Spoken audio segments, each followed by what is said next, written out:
A ver, ¿puede un simple comentario en un programa de televisión nocturno cambiar por completo la estructura legal de un país? Pues sí.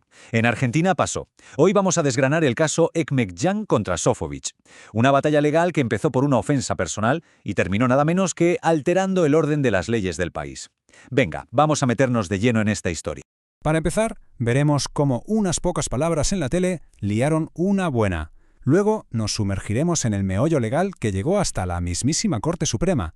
Analizaremos ese choque de trenes, la libertad de prensa contra la dignidad personal. Veremos la decisión que lo cambió absolutamente todo y, para terminar, por qué este caso, aunque sea de hace décadas, sigue siendo tan importante a día de hoy. Vale, pues todo arranca aquí. Estamos a finales de los 80 en Argentina, una época en la que la televisión tenía un poder, inmenso. Y en uno de los programas de más audiencia, un comentario va a encender una mecha que llegará hasta el tribunal más alto del país. La fecha clave, 11 de junio de 1988. El programa, La Noche del Sábado, un show que veía muchísima gente. El invitado es el escritor Dalmiro Sáenz, que en un momento de la entrevista suelta una serie de frases sobre Jesucristo y la Virgen María que para muchos fueron, bastante polémicas. Y entre toda esa gente que ve el programa está Miguel Ángel Ekmekcan. Para él, lo que dijo Sáenz no es una simple opinión, lo vive como un ataque directo y profundo a sus sentimientos religiosos. Se siente herido personalmente, no como parte de una masa anónima, sino en el núcleo de sus convicciones más íntimas. La reacción de Ekmekcan es casi instantánea. No se queda quieto. Envía una carta documento al presentador Gerardo Sofovich, exigiendo leer una respuesta en el mismo programa. Pero su carta es ignorada. No la leen.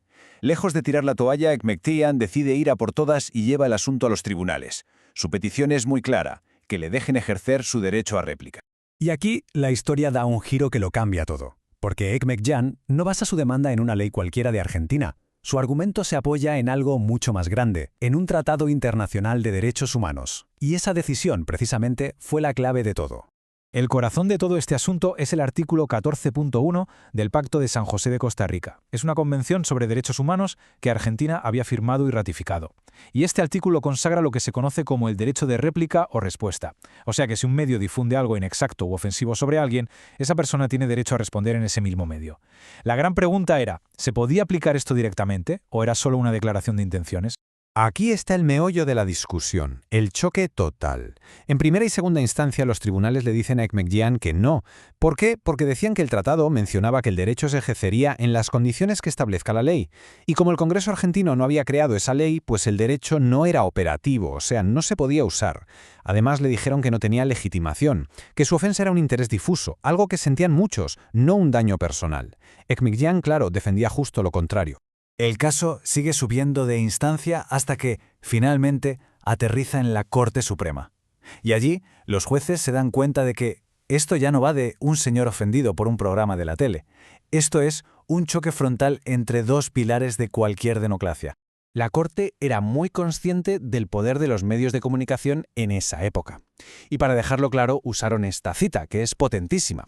Reconocían que los medios ya no eran pequeños panfletos, eran auténticos imperios de la comunicación, con un poder brutal y muy concentrado para moldear la opinión pública. Esto dejaba al ciudadano de a pie en una posición muy vulnerable. Así que esta era la gran pregunta que estaba sobre la mesa. ¿Cómo se equilibra la libertad de prensa, que es vital para la democracia, con la protección de la dignidad de las personas, que es la base de los derechos humanos?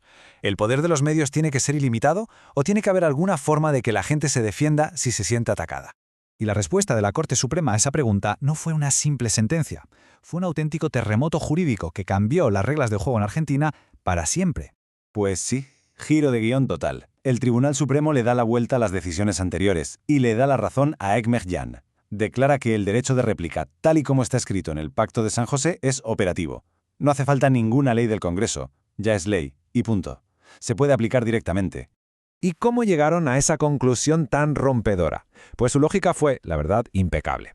Primero, se apoyaron en la Convención de Viena sobre el derecho de los tratados. Su artículo 27 dice, clarísimo, que un Estado no puede usar sus leyes internas como excusa para no cumplir un tratado internacional. Segundo, si Argentina se había comprometido a nivel internacional a garantizar ese derecho, la pasividad del Congreso no podía ser un impedimento. Y tercero, concluyeron que el artículo del pacto era lo bastante claro como para que un juez lo aplicara directamente. Pero ojo, que no se quedaron ahí. También se metieron de lleno en el otro gran debate, si Ekmekgian tenía derecho a reclamar. Y aquí la Corte dijo algo muy importante. Cuando unas palabras atacan convicciones tan profundas como las religiosas, no estamos hablando de un interés difuso y abstracto. Es una ofensa directa a los sentimientos de una persona, una herida personal que merece la protección de los tribunales. Como se pueden imaginar, esta sentencia no solo cerró el caso de Ekmekgian, dejó una huella imborrable en todo el sistema legal argentino. Vamos a ver cuál fue ese legado tan importante. Para Ekmekgian, el protagonista de esta odisea legal, la victoria fue muy concreta. El tribunal ordenó a Sofovich que leyera en su programa la primera carilla de aquella carta que había ignorado años atrás. El círculo, por fin, se cerraba. Un ciudadano de a pie había conseguido que su voz se escuchara en el mismo medio que, según él, le había ofendido. Pero el impacto real fue mucho más allá de esa lectura. Este fallo estableció que los tratados de derechos humanos no son papel mojado, son la ley suprema del país, incluso por encima de las leyes nacionales. Afirmó que los ciudadanos pueden exigir en un tribunal los derechos de esos tratados, aunque el Congreso no haya hecho nada. Y sobre todo, reequilibró la balanza entre los gigantes mediáticos y el individuo. Ahora es importante decir que la decisión no fue unánime, ni mucho menos. Hubo jueces que votaron en contra y su argumento tenía mucho sentido. Decían que el derecho de réplica solo debería ser para la persona a la que se nombra directamente.